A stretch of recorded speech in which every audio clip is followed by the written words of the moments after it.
I call to order the Waverly City Council for August 24th, 2015.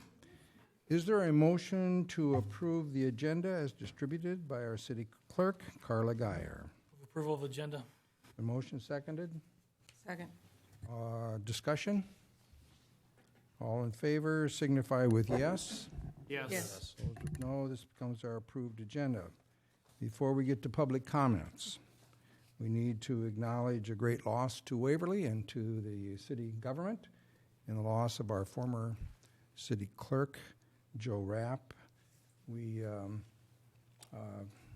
all feeling a sense of sudden loss as well as loss, and our sympathies go to the family, to John, the husband, and to the children.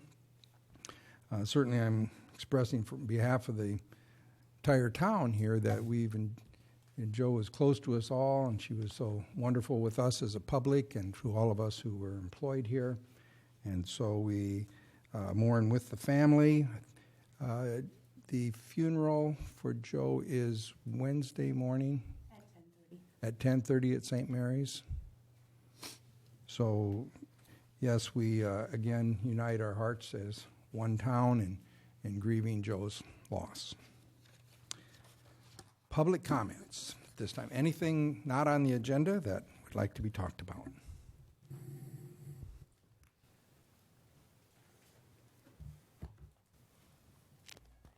Dwayne Little, Waverly. A couple weeks ago, just driving on the Bremer Avenue Bridge, I looked over at the dam and watching the water go over and stuff.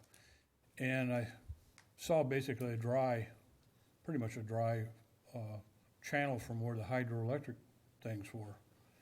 And I didn't think too much about it. Later on, another trip, I kind of looked there again, and curiosity got me, so I stopped in the parking lot over here and looked over. It doesn't seem like they're running. Is there something wrong with them, or are they down for repairs, or am I just catching them when they're not normally scheduled to run? More than one? Is that okay? I'm not sure. City engineer. The flows are too low. Oh, okay. Thank you. Good answer. Thank you. Any other public comments on any agenda items that are not a part of tonight's study session? Then we'll move on to our first study session item, which is our emergency water supply interconnect with Central Iowa Water Association. For the public, this is the association that the water supply that's on the east and on the west, outside of our boundaries. Do you want to begin the discussion, City Administrator? Sure. Thank you, Mayor. Tonight I'm just looking for some direction in moving forward with an agreement with Central Iowa Water Association to build two interconnects. They have approached us to cost share one and fully fund the second in an effort to make sure that we both have redundancy. Right now they have one river crossing for the folks they serve east of town, and if that would fail, they wouldn't have a way to serve them. Also, we are basically totally self-sufficient here with our wells and towers, and so if we were to have a problem with a couple of the wells or supply, we would be running low on water after a while. So this is a way that is very commonly used in other areas where you have adjoining water providers to have emergency interconnects and to have them be metered and basically available in an emergency situation, metered and then billed back at an agreed upon rate. The rate we're looking at here is about 60% of our top tier bulk rate, and that'd be the same rate for each party.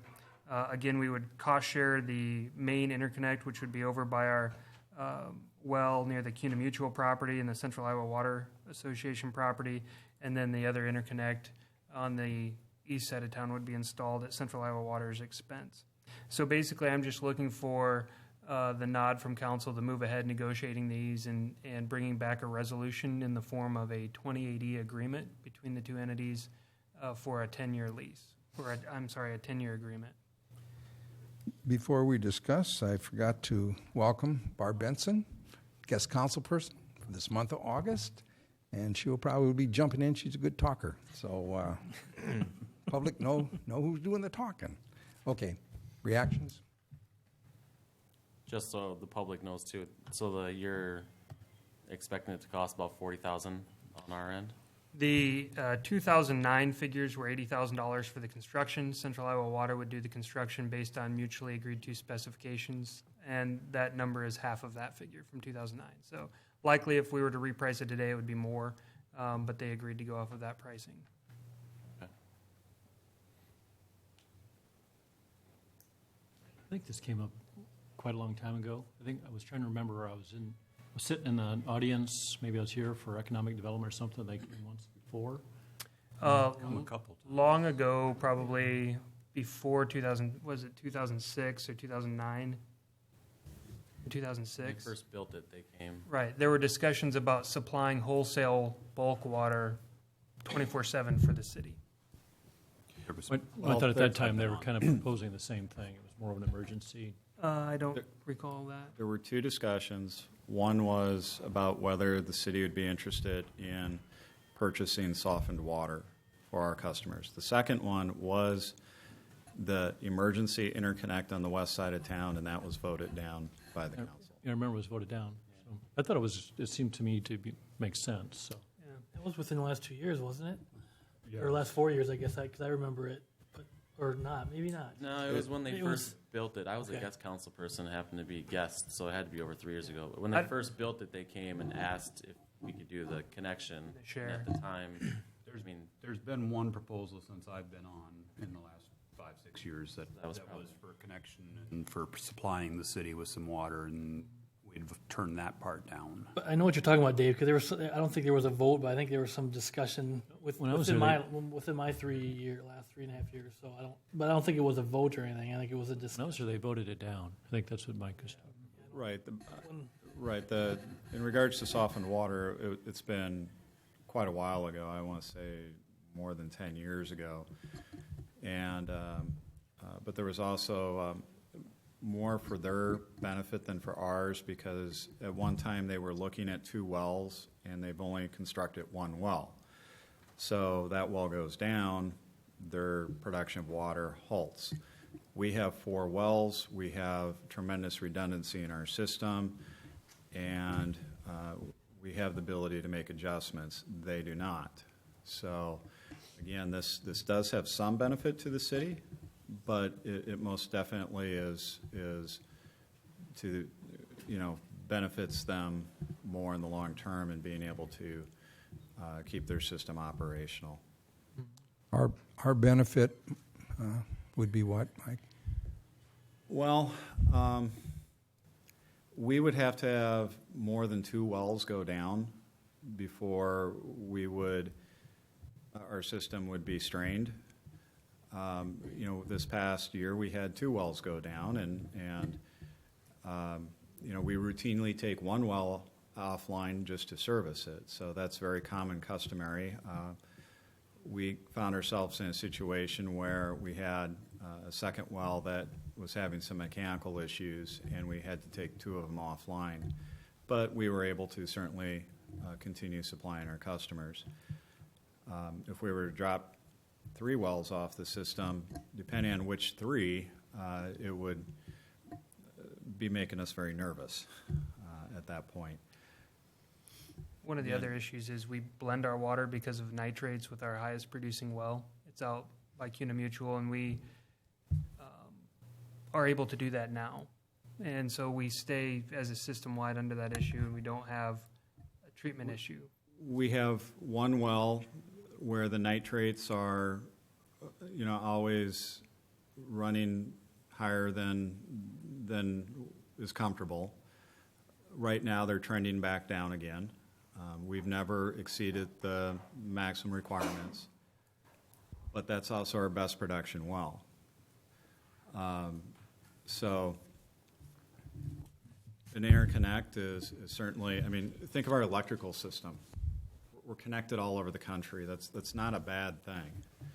If you're isolated and dependent solely on 100% of your own resources, that can be a bad situation. Hopefully you never need it, but if you do and you don't have it, it can be very painful. So interconnect is not by any means a bad thing. It's a good thing. But they are requesting that the city pick up $40,000 of the cost.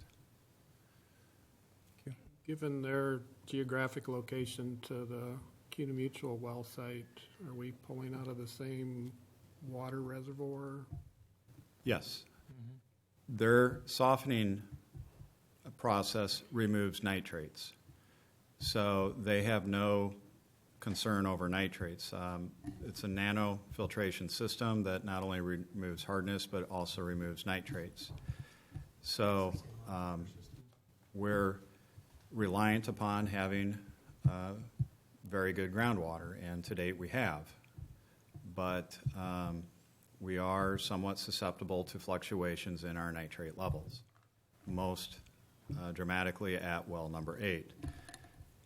Again, the long-term trend had been up. Now it seems to be trending back down again. So in that respect, we're okay. So did I understand the CUNA Mutual well site is the highest producing well? I'm just wondering if we're both in the same aquifer, if we don't have mechanical problems but have water problems. If we're both in the same aquifer, our highest producing ones, would we even be in a position to be able to? Yes, because of the treatment process they use. They have a treatment facility that removes hardness and also removes nitrates. And nitrates is the what's of greatest concern. And it's an issue all over the state. If you're on your own private well system, they encourage you to test and monitor and track for nitrates. There are many wells around this area of the state that have nitrate issues. So the thing is that, yes, we're pulling out of the same aquifer. We have a very good high production area that we're both pulling from. But if there is a nitrate issue, they're simply able to treat for it. So again, my question isn't the nitrates. Mine is just water supply. If that aquifer becomes inadequate. the capacity of the Yes. Yeah. Could we pump with our other 3 wells and still be able to provide emergency supply for them? Oh, absolutely. Yeah. What is the overall capital cost, and what percentage is 40,000? That's a good question. I think I'll have to ask them because I'm not sure what the East Interconnect is smaller, just in diameter and pipe size, but I can get that from them.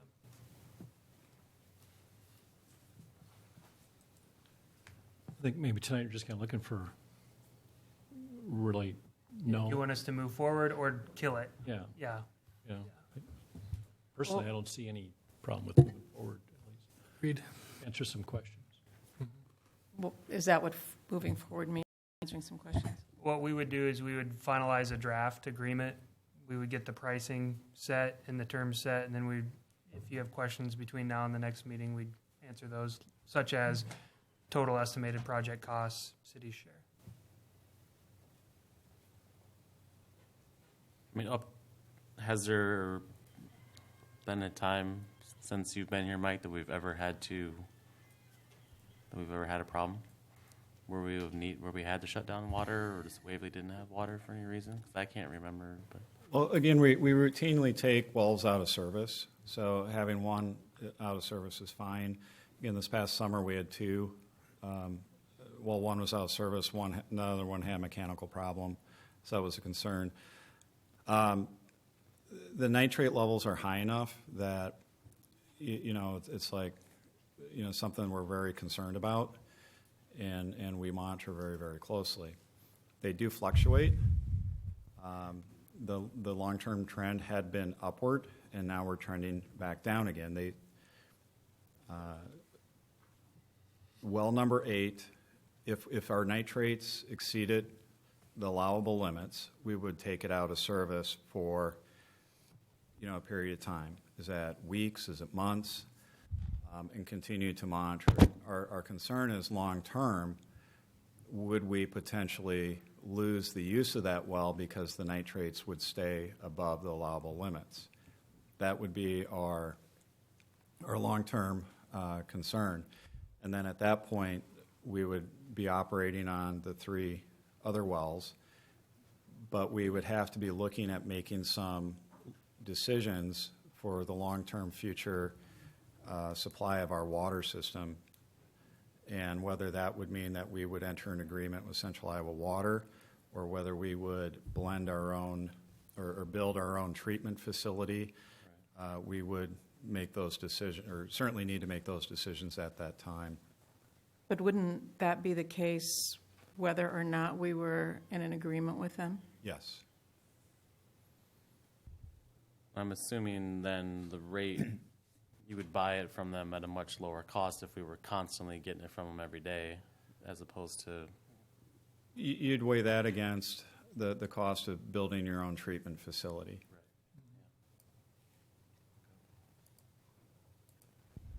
Is this probably not an explicitly budgeted item, but is one that would fall within the parameters of We'd need expenditure? council approval for it. Yeah. But it wouldn't put that line or that budget in any jeopardy of significant overspending or anything like that? No, it would probably be in just a budget amendment at the end of the year when we do our final Okay. transfers.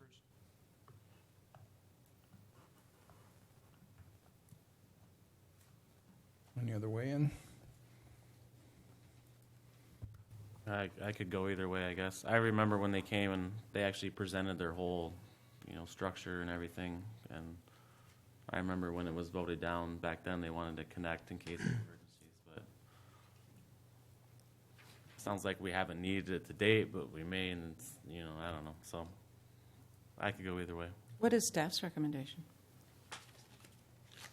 I think, Mike, you can give your recommendation and I'll give mine based on I think we're on the same page. Well, I was supportive of it years ago because, again,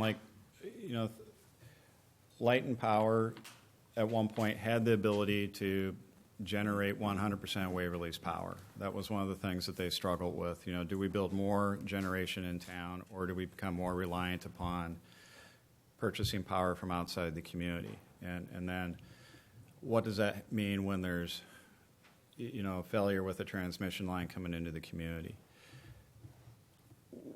It's okay to be dependent, connected onto the grid, so to speak, and to have options available. Again, it's a small investment, but not inconsequential. It's $40,000, but it is an insurance policy that you're basically deciding upon. I supported it years ago. I support it today. But again, I think they're the greater beneficiary than we are, because we have a tremendous amount of redundancy within our system with the fact that we have 4 wells. They have 1 well. So some of the part of Central Iowa, somebody from Central Iowa would have a stronger need than we do, then we would be giving them our water, right? Well, we're selling it to them. We're selling the water to them. Correct. Yep. And this is a one-time cost? This is one-time capital cost, so any water use would be billed as needed. And I agree wholeheartedly with Mike. In my former life, it was very important for us to actively manage our interconnects, and we had interconnects with all of our surrounding cities, and would activate them as needed, whether it was a supply issue, a quality issue, a water break issue. So I look at this as a good insurance policy as we move forward as a growing city. Go ahead. Go ahead. And with, as Mike said, who stands to have higher risk of failure from a well? They do. We have 4. But again, our biggest producing does have some nitrate issues because of where it is and the type of rock it's in. And I think that's something we think about long term too, but just to watch. So I would recommend moving forward on it. As far as taking, if you do have this interconnect available, it does take away any option or any chance of having a time-critical maintenance issue for one of our wells too. And I know that for a fact that increases your cost quite a bit. If you're paying overtime, you're paying expediting parts, anything like that, you're going to pay more for it from a maintenance standpoint. Now, that may not be a maintenance issue, but at least you have that in your back pocket. You can pull out and say, okay, hey, let's just connect to them. But then if it is that kind of failure, I mean, again, I'm just thinking that would be something we would have to spend the money on probably anyway because it would need to be fixed, right? But not quite as much. I mean, and you're talking about rush jobs on paying overtime and that kind of thing is where I'm looking at. So I'm curious, maybe if we come back with a proposal, if you could understand the benefit to both sides and understand the total cost, maybe. And also, I was wondering if, I'm starting to get kind of greedy, I guess, from an economic development standpoint. If a business comes to town today, we might be water limited. If we have this interconnect, possibly that would provide a water source. If it's a company that has a significant water demand that we can't handle today. Well, what I would say that what's important, I think, going forward for us to establish with Central Iowa Water are service territories.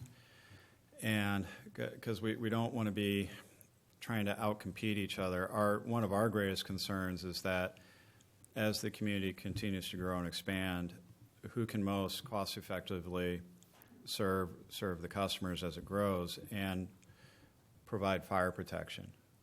We may decide that it would be in the best interest of all if Central Iowa were to supply a certain area.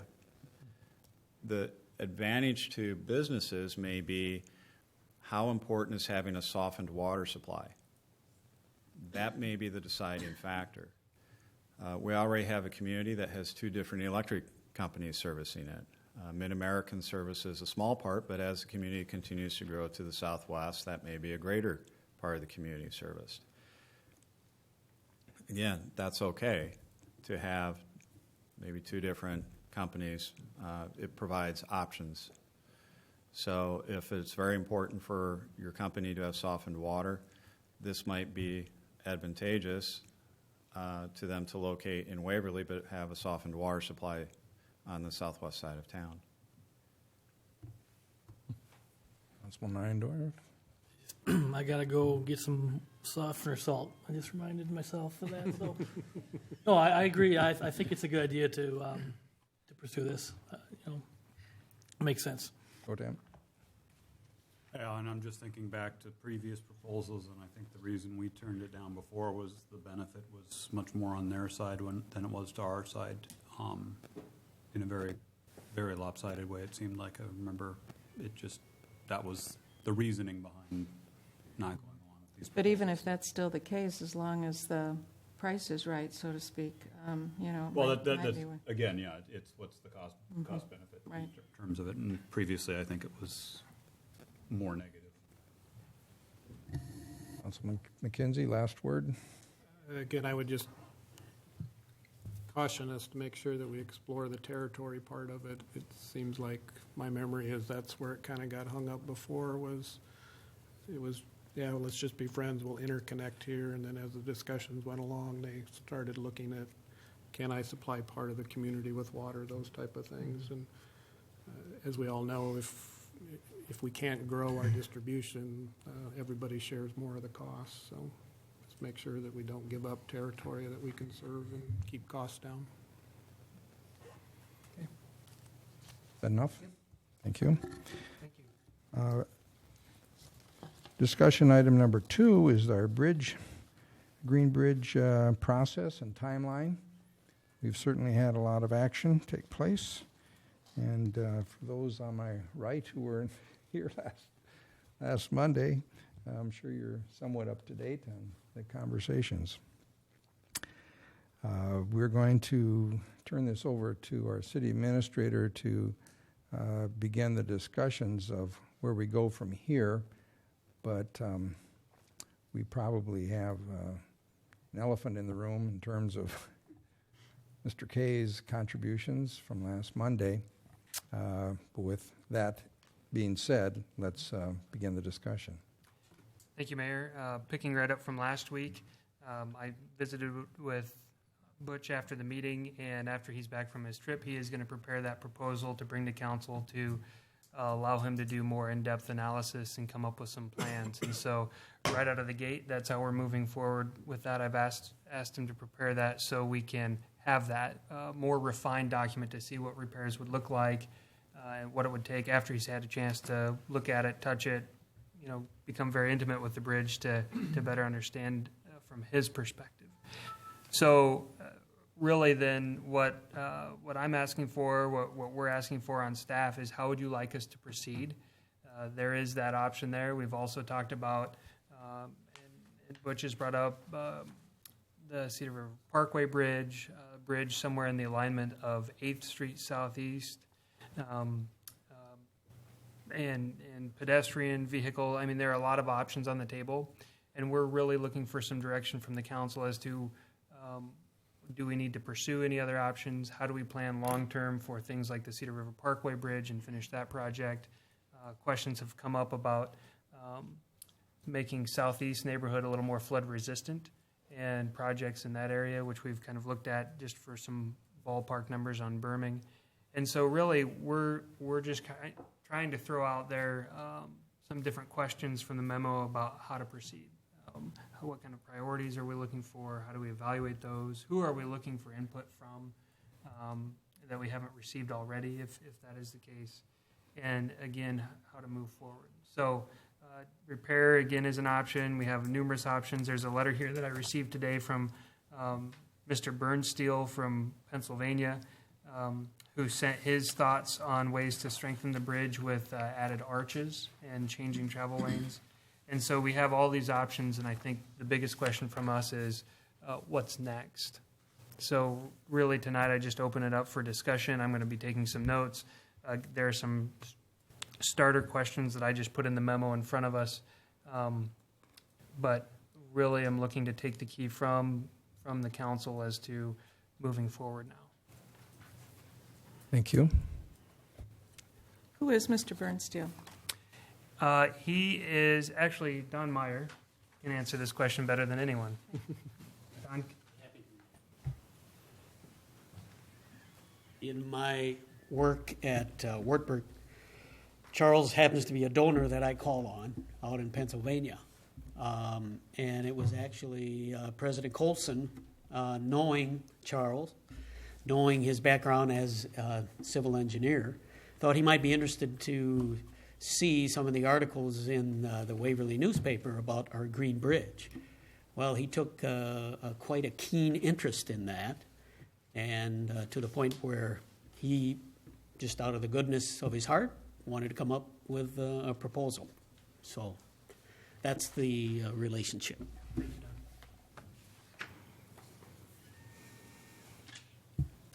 And I think there's some good information in the letter that can be useful in any repair planning or engineering, and some pretty impressive hand-drawn calculations and sketches in the back too. So. And that came in the mail this morning. So very timely. Again, I've gone back and watched last week's meeting a couple of different times, and I guess while this is certainly an option, I guess to me, I thought when we started and went for the study that we had done, we were looking at more of a longer-term solution.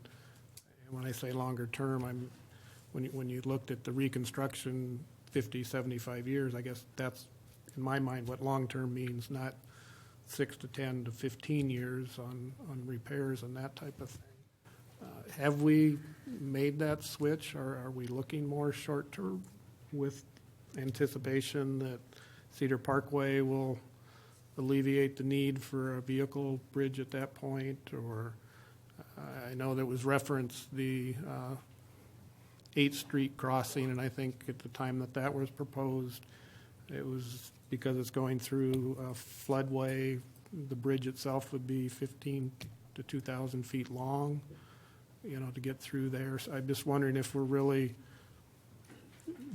some of the other options that are being thrown out there. And again, I got the impression from Butch that he was really encouraging us to think about not having vehicles on that bridge in 5 years, that we better have another plan. So I just don't want to mislead the public thinking that they're going to be able to continue driving on it and walking on it for an extended period of time. I guess I took it completely different, but Butch actually said the bridge could last as long as we want it to last with regular maintenance, so he actually said that. His main concern was flooding, so he wanted a flood-proof bridge built within the next 5 to 10 years because the Green Bridge floods and then southeast people get trapped. So, And it's not the bridge that causes the flooding, it's the approach. so that is The why approach to the bridge that causes the flooding. he was saying his fixes would last 15, 20 years, and Tim asked him if the amount we were putting in our maintenance fund was enough to keep it up for maintenance forever, and he said yes.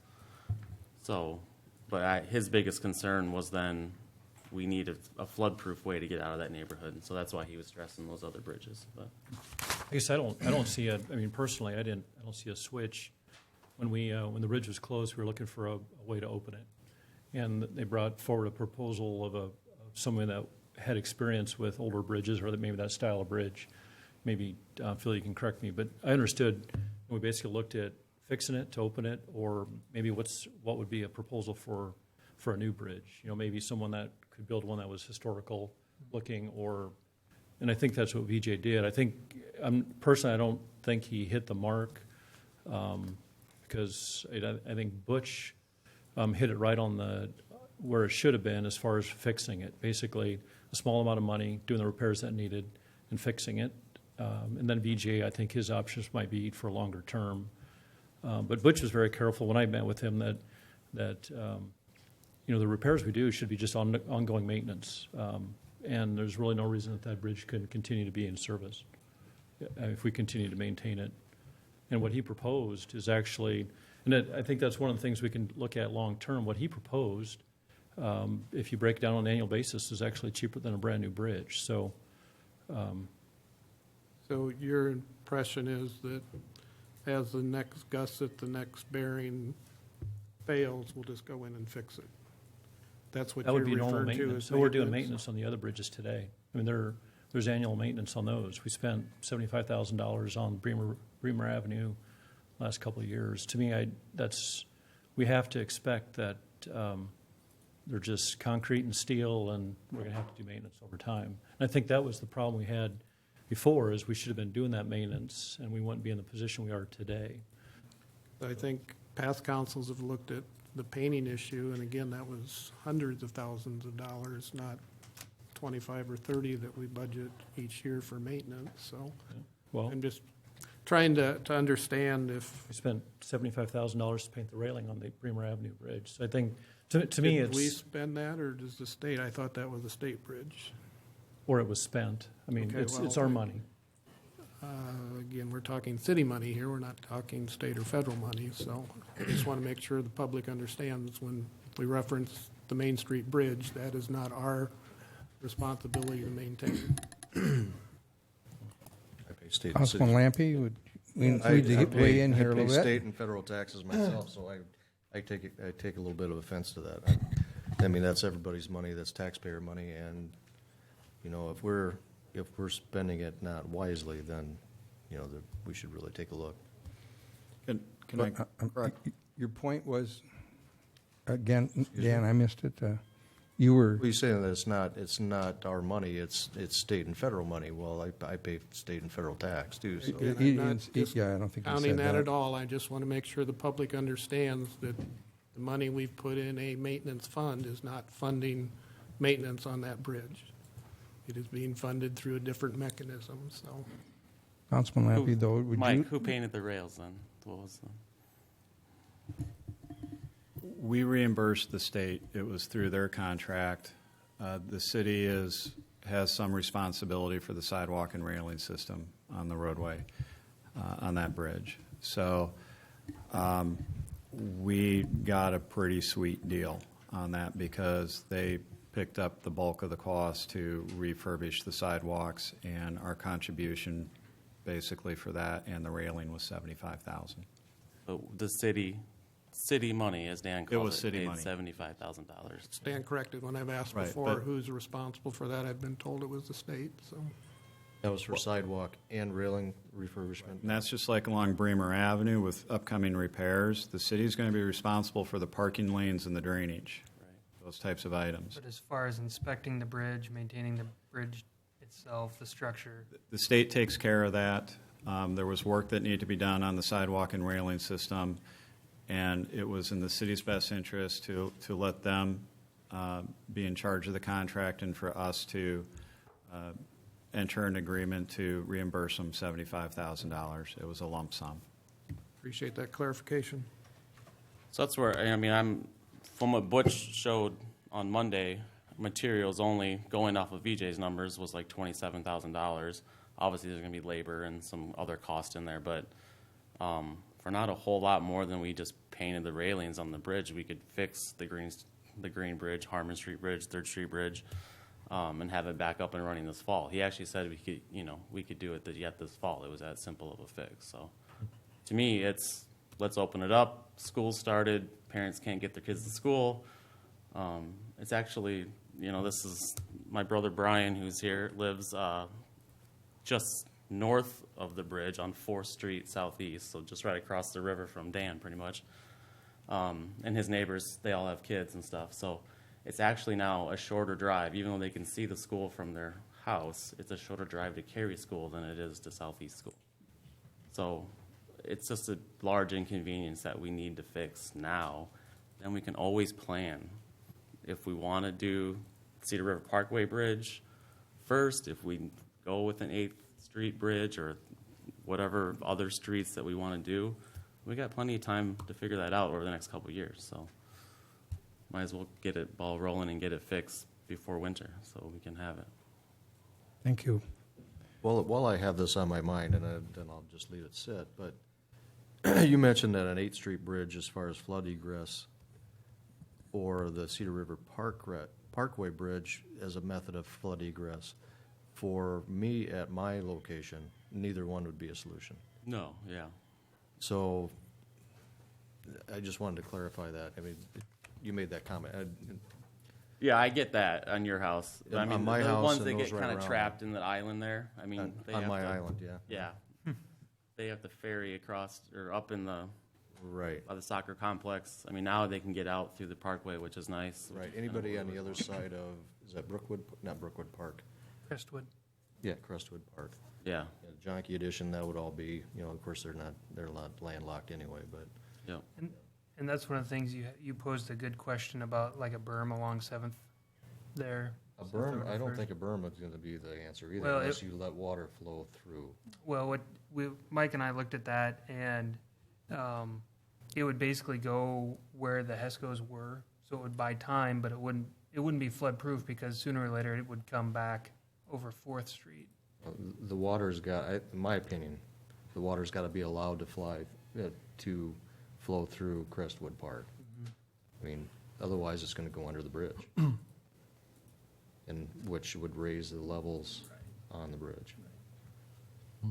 In my mind, I think Butch is the right guy to get the bridge open today. He understands, we can't design a system tonight, but Butch is going to help us open the bridge, get service back to that neighborhood at a very reasonable cost, and then we can go forward and decide if, what direction we get out of that neighborhood, if we're the priority on the bridges in town, and so forth. But the reality is today he can do it. He can do it quickly, and we can afford his solution. We cannot afford any of VJ's solutions today, in my mind. And plus they're going to take significant time. Or I think Butch said last week that he can do this fall. So to me, this was really kind of a gift. It gives us time. It turns back time to where we can do the proper planning that we need to do. Because there's a lot of I work this a lot of different ways and trying to understand the cost and the benefit, and you can do that a lot of different ways. We can figure out the priority of a footbridge versus 10th Avenue Bridge. We can do that a lot of different ways, and I think that will take a little bit of time. But in the meantime, we're going to have this road open. That's, to me, it's a no-brainer, and it's something we can do and something we can afford. Plus, Butch demonstrated that he understands the bridge. That the VJ folks, told us that there's beams out of plane. Butch just, he told us that those are tension beams. That's not true. He really he understands that bridge. He understands the design of that bridge. So he's going to do it in the most economical way to get it open and be safe. And I think that would be my preference. I'll stop talking. But I think tonight, I don't want to spend a lot of time designing the system. I think we need to have Butch come back with a proposal. I think VJ owes us some answers, and we can go forward. But in the meantime, I'd like to see Butch get the green light. On this side? Yeah, I guess I agree with all of Butch's presentation, and not just the fix. I did give him a call on Thursday to get some more information, and I agree with all three of his suggestions. I think fixing the Green Bridge, putting the minor repairs into it, I think that is a short-term solution. I think we should really plan. Not tonight, obviously, but start to plan what would a bridge on 8th Street look like. Because I know he's brought that up in the 80s as his suggestion. I asked him if the council didn't want to do 8th Street Bridge, would you be suggesting any major, what would you suggest to do to the 3rd Street Bridge? And I got the impression he didn't want to he wouldn't recommend putting any more money really into it. So I see, like Dave said, fixing the Green Bridge, get it open right away, open it to traffic, because that's kind of how it was. But I really think, personally, I would make, looking at an 8th Street Bridge a priority, seeing what it would cost, what it look like. Because, when that bridge was built 100 years ago, it was basically built out in the country. It's not, it's not a bridge that's designed or should be shoving 2,000 to 3,000 cars through a residential neighborhood anymore. I think that part of town's outgrown it, but I think that bridge is cool, and I think, the quicker, if it is feasible to get a bridge in our location, then that bridge can be turned back to a pedestrian, or set to a pedestrian bridge, and should be able to keep that thing, very minimal cost forever. It would make that neighborhood more of a neighborhood and not more of a racetrack. I know speed bumps, you've talked about that. I think that's important. Some sort of traffic control there. I don't know if, some bridges, you see some really old bridges, they only allow one car at a time. I don't know if that has any sort of, that'll make it last longer or not. Maybe it's not a big deal. But definitely some sort of speed control there, I think, is important. But yeah, I mean, when I listened to his plan, it wasn't just, you can pick one of these options. He seemed to advocate pretty strong for all three. And I never really thought about that 8th Street Bridge until last Monday. And, it's something that I think, we should look at, see what it would cost, and then, can it fit in a couple years down the road? Maybe it can't, but to have that planning started anyway, in case we need to. But yeah, I'm with Dave. I think we need to put some small amount in there. We need to open it back up to the one lane, the size restriction.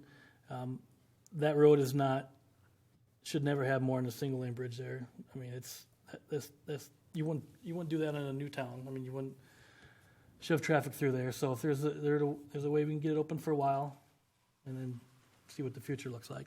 Councilman Wallstein.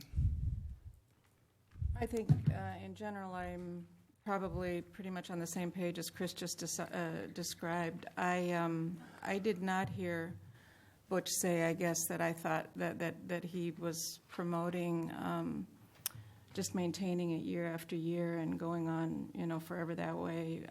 I thought I heard him also say it was a short-term solution to an accessibility problem we have right now for that neighborhood in particular, and others as well who use it for different purposes. I would be fine with moving forward with a minimal cost, as low as we can get it, but safe, but viewing it as short-term if there is a commitment, and I think I said this at the last meeting already, if there's a simultaneous commitment to do some longer range planning and speed that up, step that up, do whatever we have to. And that's what I heard Butch saying too. Now the other thing I want to mention where I think this will help that whole situation that we haven't talked about is we've also received, I know some people have mentioned it here, and I know I've received, in addition to the plea for opening it, you know, I have also heard from quite a few people who say they want it only pedestrian.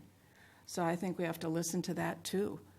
You know, if we open it up now just because we don't have another access point, that's one thing, but I think we also have to be committed to looking at listening to those voices, and then when we can, come back to that and say, okay, can we turn it back, you know, to a pedestrian bridge, which is difficult to do once you've opened it up to traffic. So, I mean, that will be another challenge down the road, I'm guessing.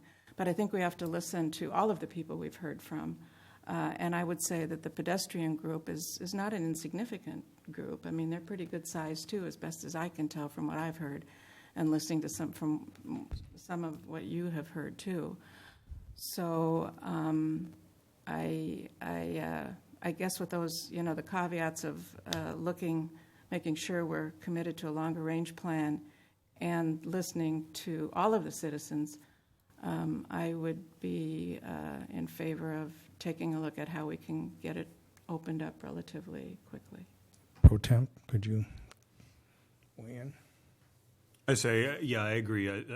My understanding and what I caught from Butch last week was the idea that this is a temporary fix for opening it for traffic, that this isn't something that's going to be a long term, but it is very cost effective right now to get it done, and we can do it very quickly. So that's something that I think for the connectivity issue for the moment needs to be. Now, I'm kind of like Chris. I hadn't really thought of extending 8th Street north there and coming across, but as I've thought about it, as I've looked at it, you know, we own the city already because we purchased the old ball fields there in the Ambet section. We've got that area on the north side of the river. We've already got the park on the south side of the river, west or east side, depending on how you want to call it. You know, we've got the public services center area that's there that we're building the new one, so we're going to have that as a possibility for access point to bring something in. And as Edie said, I've talked with a lot of people in that neighborhood that have really talked about that street not really being a thoroughfare, and that it seems to be a thoroughfare for a lot of people, and it makes it hard to have a nice residential neighborhood when you've got that much traffic coming through on a regular basis. So I think the long-term planning would be I'd be interested in seeing what could be designed and practical potentially for doing that, because we've got property. It's, you know, and that's one of the bigger things with doing some of these projects is acquiring the property. Well, we've already got the property. It's just a matter of what is the engineering going to have to look like to get it, you know, clear of flood zone and whatnot to be able to get us that. And as far as the Cedar River Parkway, the third part of Butch's recommendations, that's one that's in our plans. That's continue going. We've got the possibility for the money from the state to help with that. Maybe it's potentially for an 8th Street bridge if we were to do that, but we certainly have the money now to do the fixes that Butch is recommending now and get that thing back open. Yes, councilperson. I think you've got a plan. You tell the people that you're going to turn it back into a travel vehicle. As soon as you get another bridge built, you'll turn it back into pedestrian. And you've got your land. That sounds like a good plan. One thing I'd say is I agree with most of what people said, and I've heard from people who do like that it's quiet and has less traffic, but I've also heard from people who live on the same street that want it back desperately. And, you know, if we were going to, everybody would love to have their house quiet and have less traffic. I mean, we have houses on 4th Street coming into town, And so if those houses came to us and told us to close 4th Street because their house wasn't safe and it was too loud, we wouldn't do that. That's a place where people drive. I live on 5th Street. I mean, there's a business across the road. There's probably just as many cars on my street as there is on that bridge, but yet people live there. So, I mean, you can choose where you want to live in town. This bridge has been here 98 years.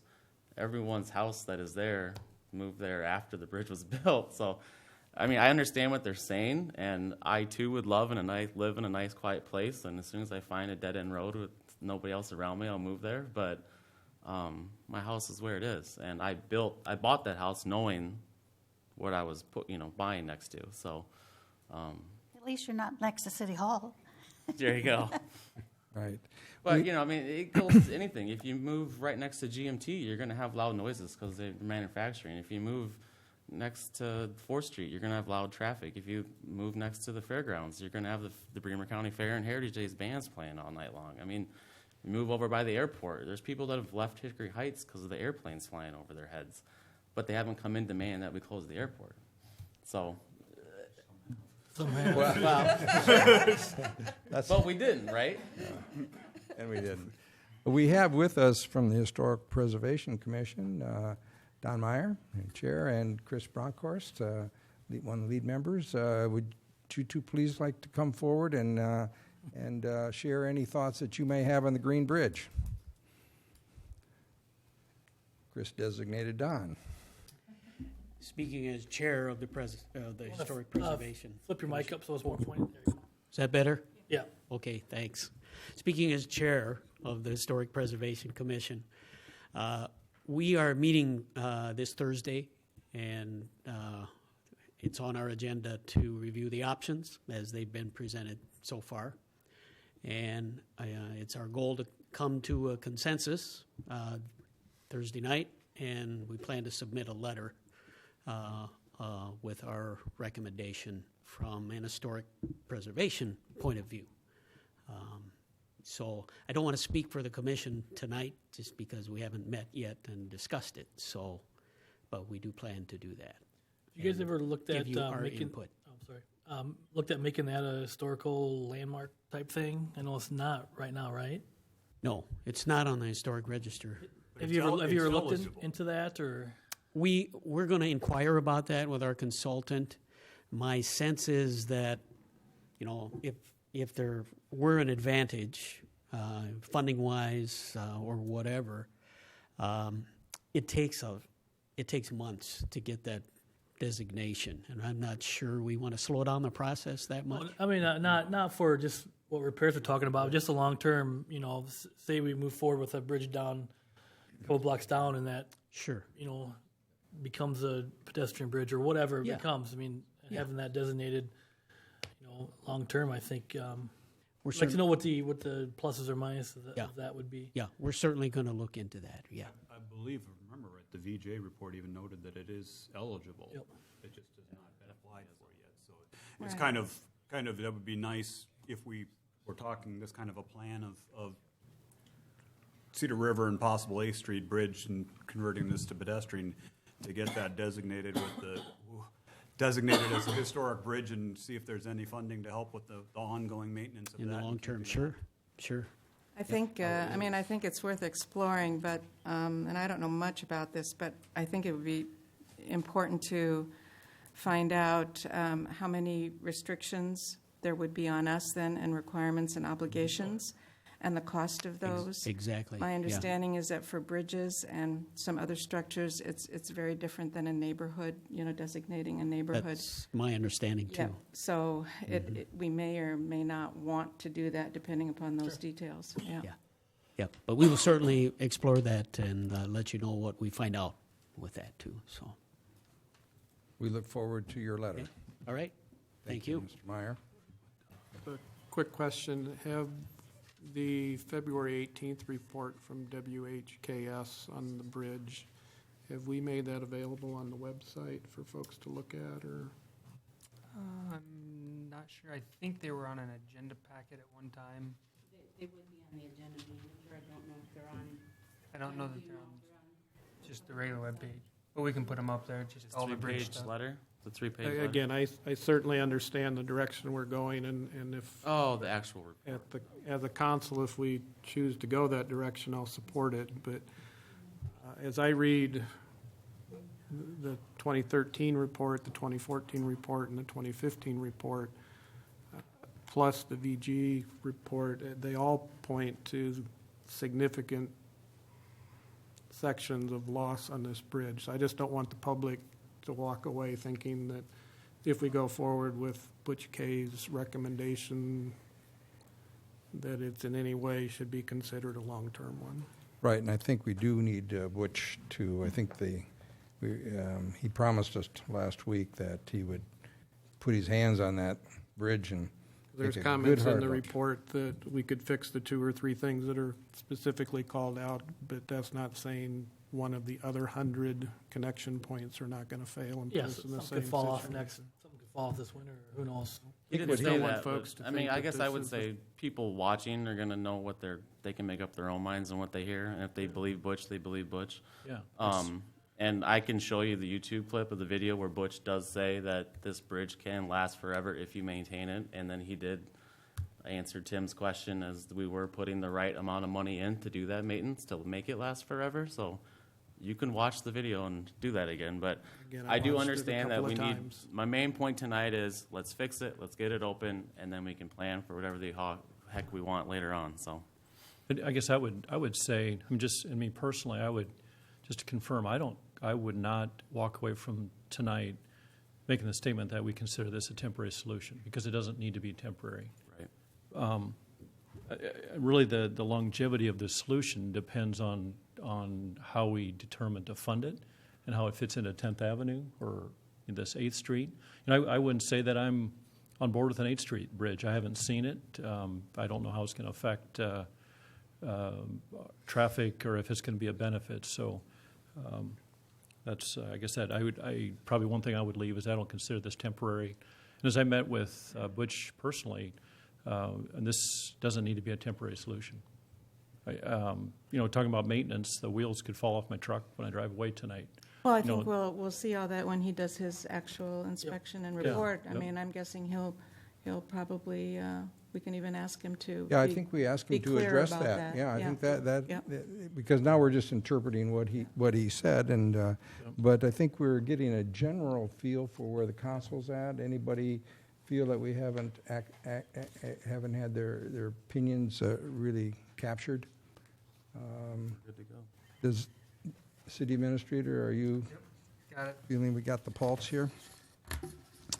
Strategic plan update, including broad goals, action items, and building permit update is the next agenda item.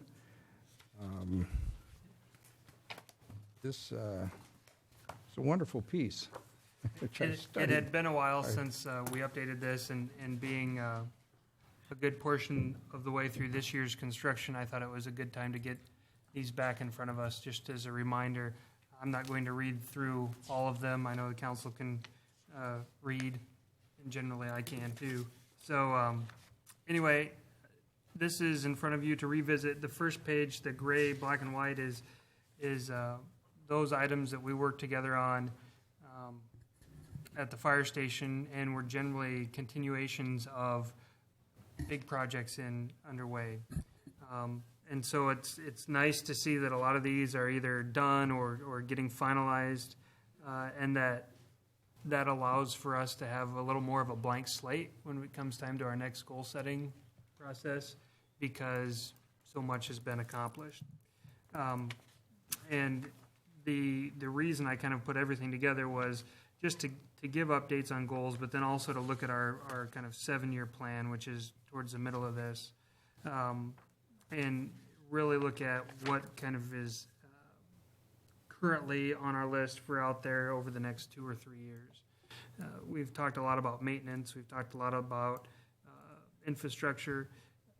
In, I think it's 2018, our local option sales tax 1 cent authorization expires, or 2019. And so next year might be the year that we start thinking about some trial ballot language, because sometimes it could take more than 1 year to get it passed. Right now, that 1 cent generates about $1 million a year, It went towards law center renovation, fire station construction, the aerial fire truck. It goes towards some equipment, emergency equipment, and it also goes towards infrastructure and drainage. And so as we look forward into the future, as that number continues to grow a little each year, it might be that goes towards, again, public roads and some of the infrastructure repairs that right now are not being funded through property tax. I did find it a little humorous that in here 1.8 address the Green Bridge situation by January 2019. I'll be happy to cross that off early, at least in part, maybe not in whole. But I think, again, I'm not going to go through all this tonight, but it is just good to see and revisit what we're working on, why we're working on it, and where we are making progress. So much is being accomplished through the Dry Run project. In the 20th Street box culvert, we heard some good news today on some movements on the airport project. And so there's just a lot of things the council has accomplished in the last year, and I think it's good to stop every once in a while and look back to all the things that have come in front and that have moved forward. So the final little piece of this is just we do our building permit update each year. And this is just an aggregate number, so there's really not much analysis other than just looking at the last 5 fiscal years. Each year we put this together and we put it in our comprehensive annual financial report to have another snapshot to see how the community is doing. And so I just think it's good to see that we are holding our own nicely when we look at the number of new homes. Again, the number of permits being issued for remodels, where we are with multifamily and commercial industrial buildings, and overall just the number of permits. I think that you can see that it dropped a little bit in fiscal year 13-14 and came back up last year. And then also the permit valuation is up year over year. So part of the permit valuation increase is the $3 million Public Services Center, so that's a city project that doesn't go on the tax rolls, but then those other buildings are in large part private.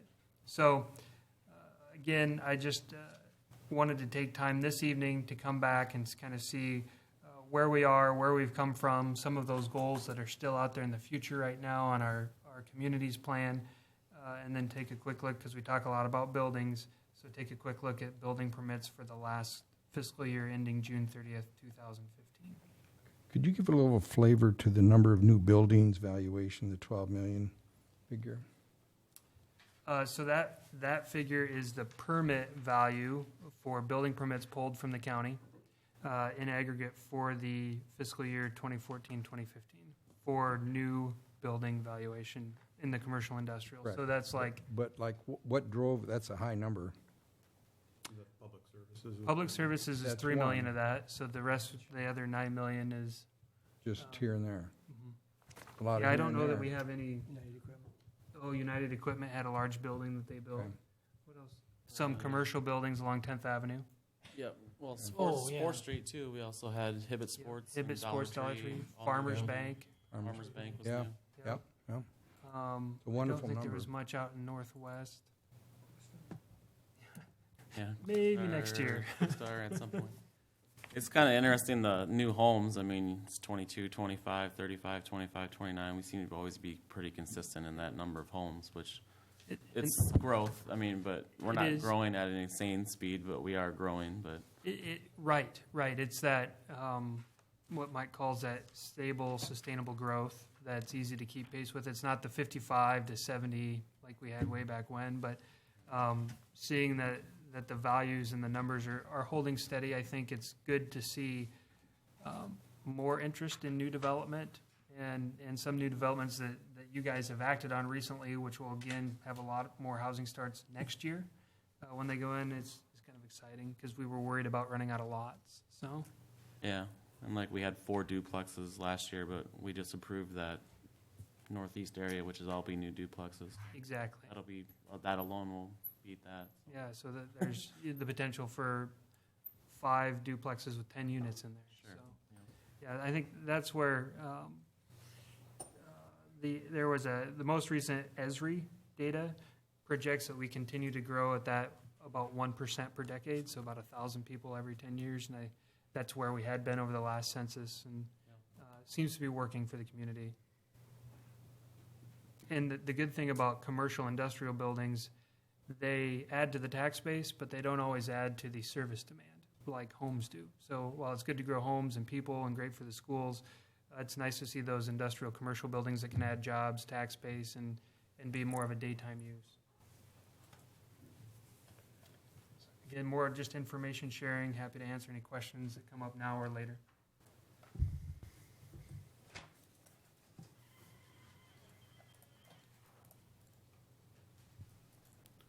Good info.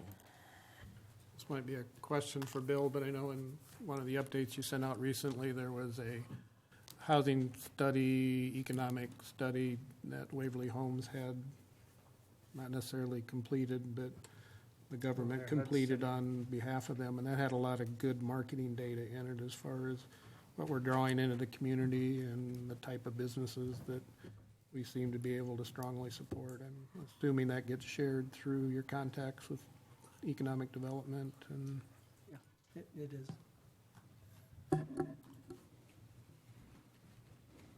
Any more comments on I would, I strategic guess, plan? just note, Phil mentioned the Green Bridge being on within our plan and within kind of that, and there's been bantering around whether council wasn't paying attention to Green Bridge or wasn't concerned with the Green Bridge. It's been in our strategic plan. It's been part of our strategic plan for a while. It hasn't been number one priority, but if you look at the other items listed there that we put higher than that, dealing with developing a street maintenance and reconstruction plan, working on fixing Bremer Avenue, building the public services center to be able to house our equipment and take care of it better, the Dry Run Creek improvements, the Cedar River Parkway projects. Those are all projects that, the council, and I think rightly so, had higher priorities in terms of what was considered immediate needs, as we were kind of under the thought that we would have a little more time as opposed to the immediate closing of the bridge that happened this spring.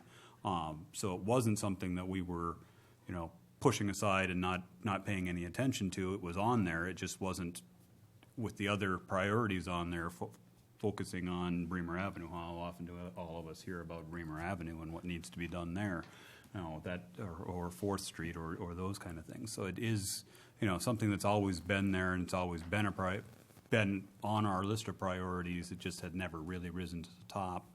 The nice thing is we are able to, with Butch, I think we've got that fund has been there to take care of it, and we can get that taken care of.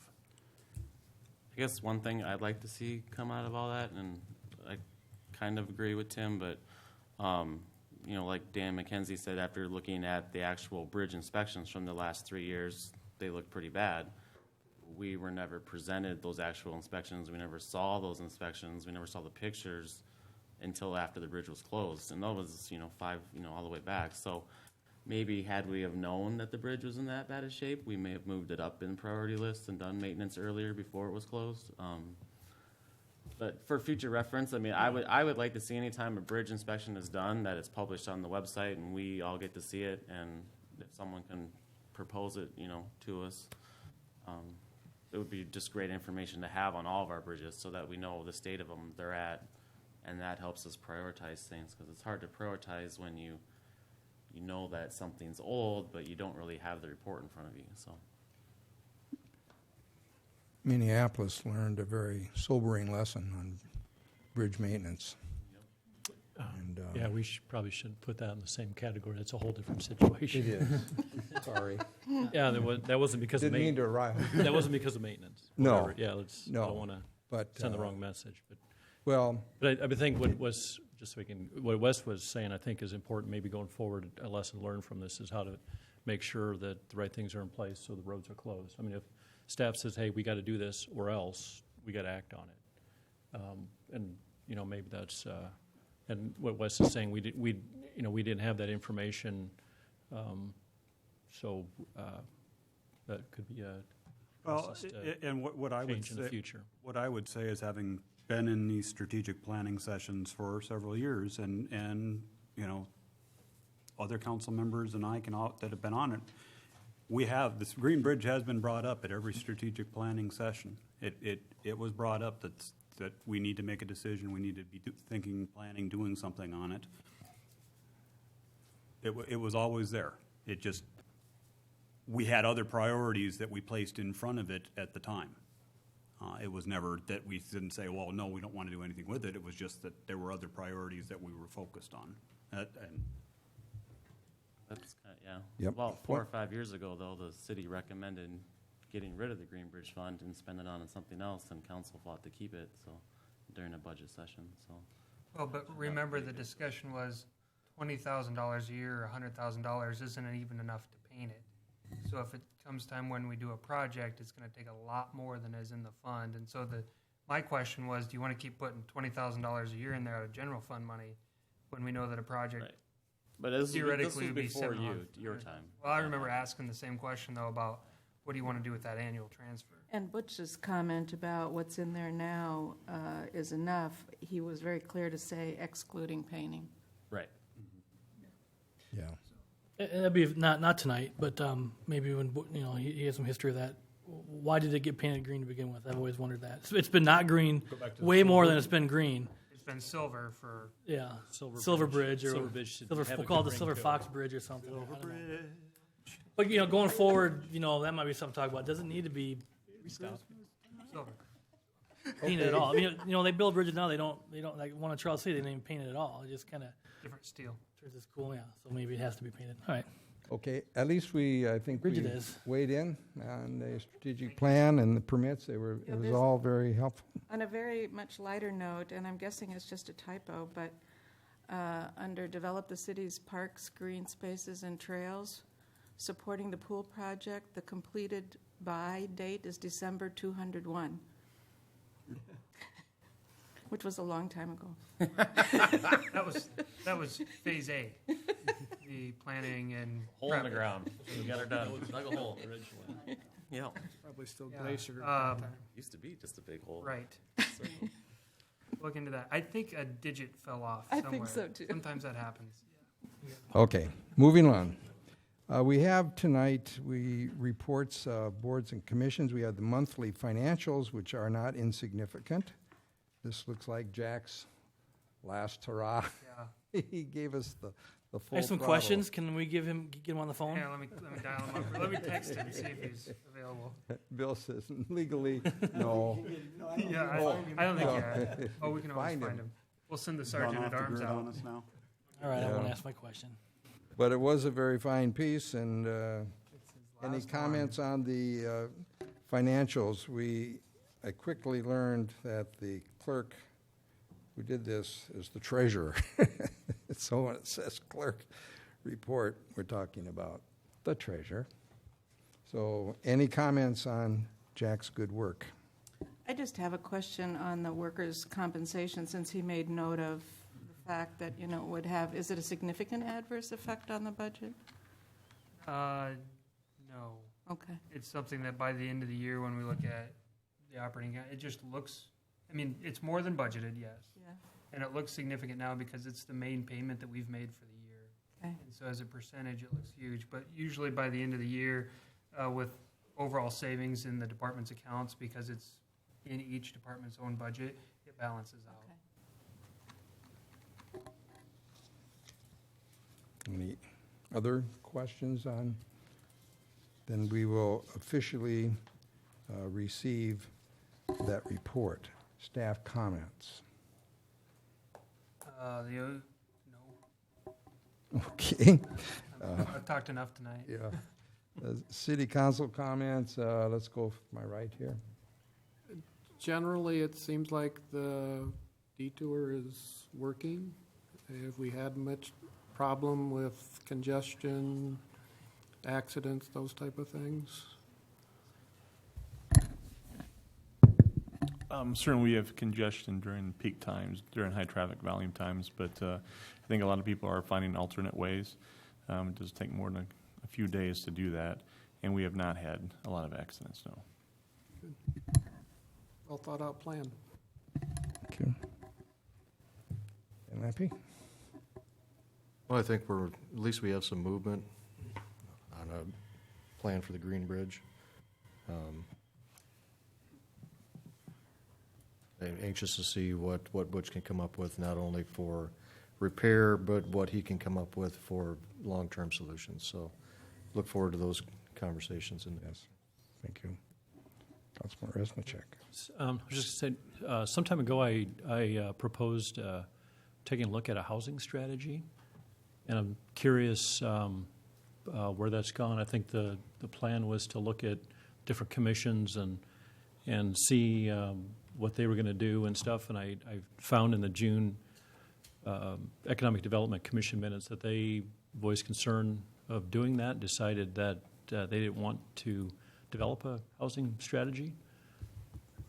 So I don't know that there was anything like that kind of discussion, that they wouldn't participate in that. yeah, kind of I guess I activity can we're read talking it to about. us if we'd like. Concern was voiced over the possibility of creating a separate group just to review housing needs. The Economic Development Commission has discussed the need for quite some time now. It feels like it's time to move forward with the project creating housing rather than have another group to meet continually to discuss the need. That sounds accurate for what they said, yeah. I mean, granted, there was four out of the 8 gone. I guess, so if they've decided, if that commission decides that we shouldn't have a strategy, is that something maybe we should move Wasn't forward that in with? reference to creating another group That to was- study housing? that sounds Create like- another That's commission. how I It was read only it. creating a David, group, not developing If I a might, strategy. I remember in the minutes of the council meeting from that it wasn't really a good idea to bring this through the commissions, as more of Bill was going to get a couple of the commissioners together and use a smaller group Okay, and still get back to you guys, though. okay, That was good. my recollection of those minutes. I think the commission was responding to the creation of a separate group, a new group to consider this issue and to consider strategies. I think the Economic Development Commission feels like they have been doing that for some time. Actually, they've been doing it probably 2 or 3 different meetings and talking about it and discussing it. And in fact, they got behind some of the ideas of providing incentives, a program that might be implemented by the city in order to encourage and provide incentives for development. That had mixed results when it came to this body, and so I think they've just sort of said, waited for direction, because they're willing to address those kinds of issues. The question is, as far as the strategy, there's studies out there that have been already done, and they believe that doesn't need to be done again. And I guess the people that are on that commission feel pretty strongly that we do need to encourage housing in some way, and I think they're looking more towards the things that we might do to do that. What kind of strategies do we want to employ? Do we want to give incentives for single family? Do we want to give incentives for multifamily? Where are we targeting the incentives if we're going to do incentives? Given the last couple months of developments with certain property being sold, developments being planned, preliminary plats coming through, maybe the issue has been sort of put on hold to see what happens, to see what happens in the next year. If we have new subdivisions opening up, if we have new people opening up new lots and new areas, maybe we don't have to. And if that's the case, I think the thing that we decided was to just kind of wait and see what happens. And I think at that point, next year we can find out what's changed. If there's anything's changed, if we have apartment buildings or houses under construction, maybe the incentives weren't necessary, and we'll just see what happens. Yeah. I know when I proposed it was kind of the discussion of we have some significant projects coming for incentives and really kind of wanting to understand what our strategy was before we started approving incentives. And so I guess I would still feel strongly about that. And we haven't moved forward with that either. I mean, there was some idea of using the urban revitalization program, which had some open-ended type of issues where you could decide what kind of incentives you wanted to give. It didn't get beyond the initial discussion stage because of that reluctance to maybe try to decide who would get incentives, who wouldn't get incentives. And that was the whole point of what I was talking about is to put together more of a proactive plan for that. And even we had some consultants do some reports. One went one direction, one went a different direction. So there's good opinions both ways and so forth. And so really, it was the plan was, or the goal was, to bring all that together, and for us here locally to decide what we're going to do or how we're going to attack the housing. And I think, I guess we still are considering that, and we're still looking at that. But the issue for us is, if we thought there was not new construction coming to town, and now we think there is new construction coming to town, maybe we don't have to act as quickly, and maybe we can wait and see what happens, at least for a year. I don't think it's something we should forget about, and I think it's something that we should look at. But we also, everybody interprets the studies in a little different way. Maybe don't believe the studies, maybe don't put as much credence in them. Yeah, and so having a consensus as to what to move forward with and whether it's necessary, those are all different issues that we have to consider. And so if we think that somebody's going to build, if the housing market is starting to take off, if we're selling more homes or if we're building more homes, if there's people with plans to build multifamily that don't need incentives, let's wait and see. Yeah, but you have some people that are going to be coming to you for money pretty soon here, and I think it'd be wise to have some goals, a plan. Yeah. But the issue for me is if they're coming to build houses or build multifamily housing, and they're not necessarily asking for incentives, and we're not offering them at this point, why would they expect them? They are asking for incentive. We had one that withdrew, apartment. that asked and then withdrew their incentive request. Oh, well, that's a different, I consider that a little different program because that's kind of a specialty program, but that's kind of a standalone request from one developer that's doing a specific project under a specific section. And that whole issue just depends on whether you believe that project itself should be supported and whether that's a necessary thing in this community. And I think we've got plenty of studies that show what the persons doing the studies think about that. And we either have to accept it as a group here if this council decides that we should give those kinds of incentives or those kinds of promote that kind of housing.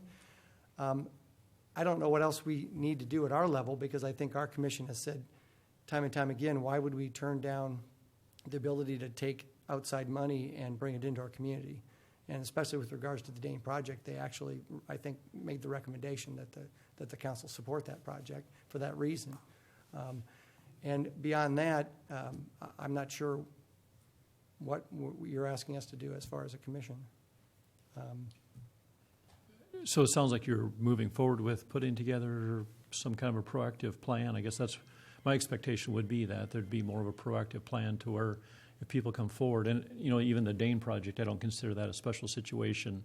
The city is giving money, and my request was to have a proactive strategy in place before we kind of open that can, really. I think that'd be a smart thing to do. I'd be glad to hear your opinions as to how we would do that, because it's in terms of deciding if there's a housing need in the community, and if it's agreed upon that there's a housing need in the community. The question is, what can you use for incentives to get that to meet that housing need? Yeah.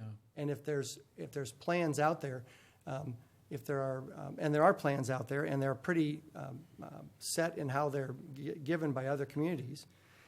We put forward a revitalization plan that gave incentives that are pretty commonly given throughout the state by different people offering to try to give incentives for housing. That wasn't met with resounding agreement as far as I could see.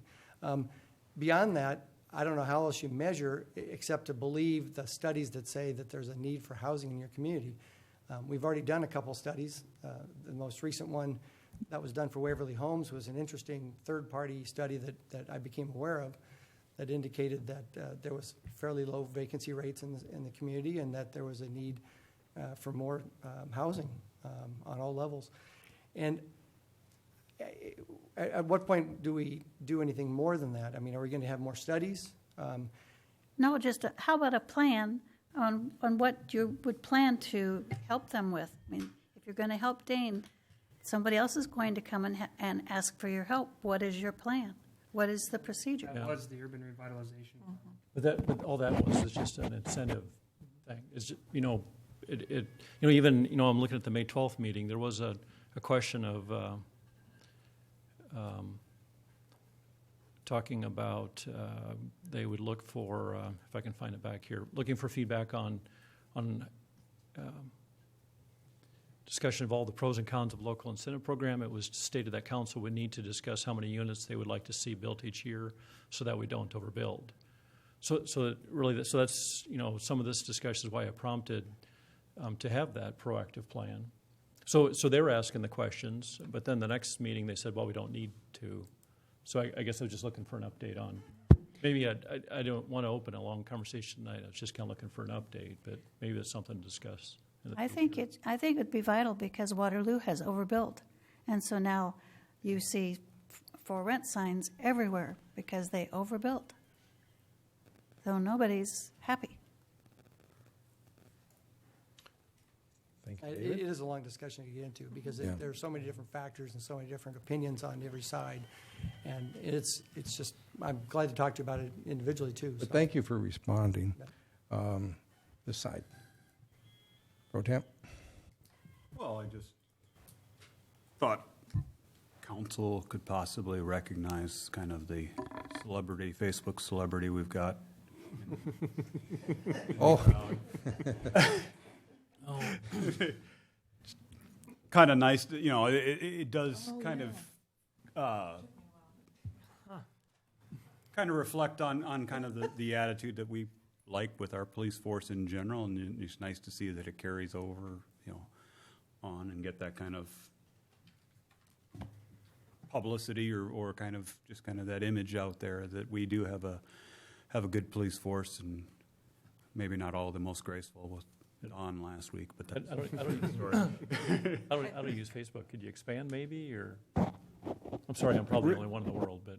Rich was doing security down at the state fair and helped a handicapped individual with getting seating and back into Neat. the wheelchair and everything. And the mother posted. Yeah, posted and made on an Facebook article with- on with a photo. Des Moines Register too, I think. Edie was her sister. Oh, sister. Okay, Sister. sorry. Thanks. Yep. Mhm. Awesome. Yeah, Eric put it on the front page. Thank you. I think also just the expression of care was captured in the photograph. Chris? Miss I don't have anything. Thank you. Wes? Two quick things.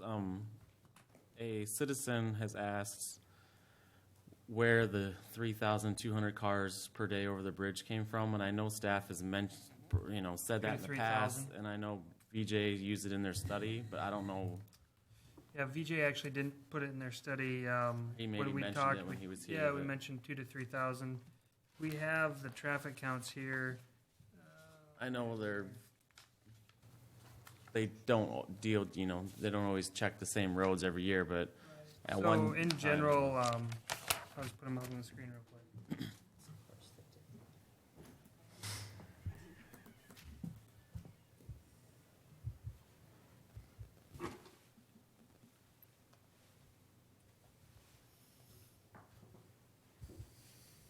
Yeah, so we have 2013, 9, 5, and 1.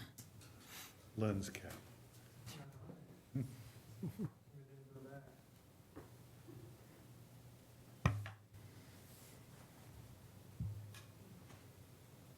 Okay, so you can kind of see, in 2 years, they actually did it at the bridge. The rest, you kind of have to interpolate between Yeah. right below Bremer Avenue on 3rd Street, southeast, and then there's one over at 7th Avenue, just east of 1st Street, southwest. And so you can see that, we'll work backwards here, 2001, kind of increased in 05, and then has been dropping. 2 years right at the bridge, 2000, this is where the 2,000 to 3,000 number comes from. Right, yep. And then here you have 2,100, 3,200, and then it drops again. So those are the traffic counts in that area, as close as we can get to the bridge over those short periods. How do they do that over a year's time? They Curious. don't, it's a point in time with, Oh, okay. It's just a one-day snap, right? yeah, Pretty much. it's a few days. Or a week, or don't they leave them out for a week? Yeah, as you know, it's every 4 years. The state of Iowa is divided into 4 quadrants, and it's the DOT that works with the communities to identify, streets of interest. And it is really kind of a snapshot in time.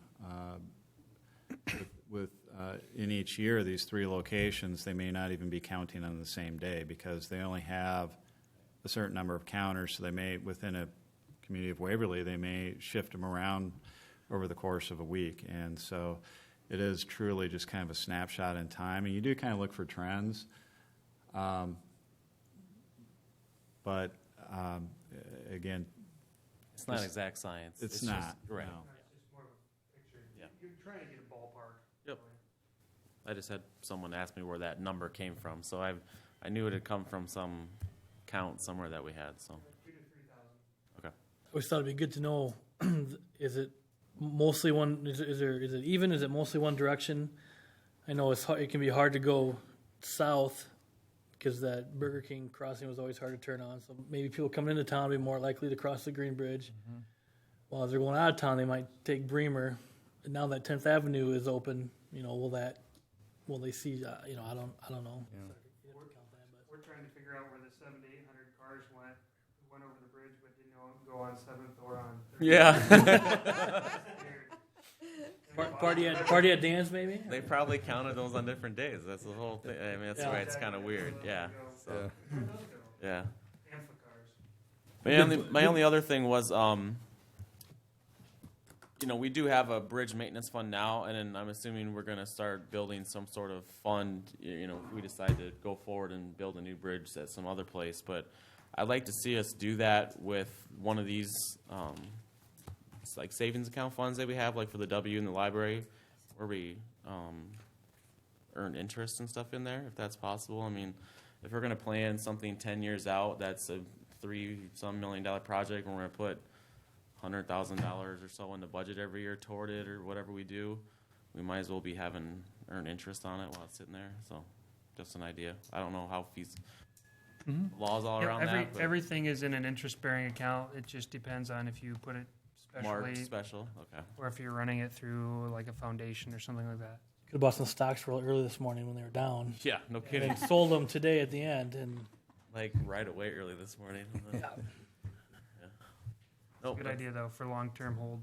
Yes. Barb Benson. Yes, I wanted to thank you for the opportunity to be a guest council person.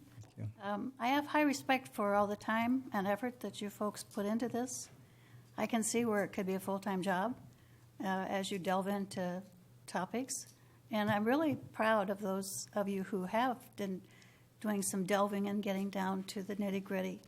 And someone told me, too, that they even stop people when they're going for a walk and they ask them, how do you feel? I like that. And then you get more of a feel of what people you're representing.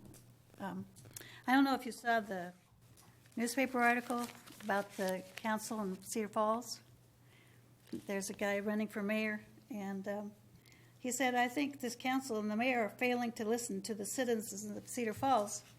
And, I've heard that about Waverly. And I just have one small suggestion.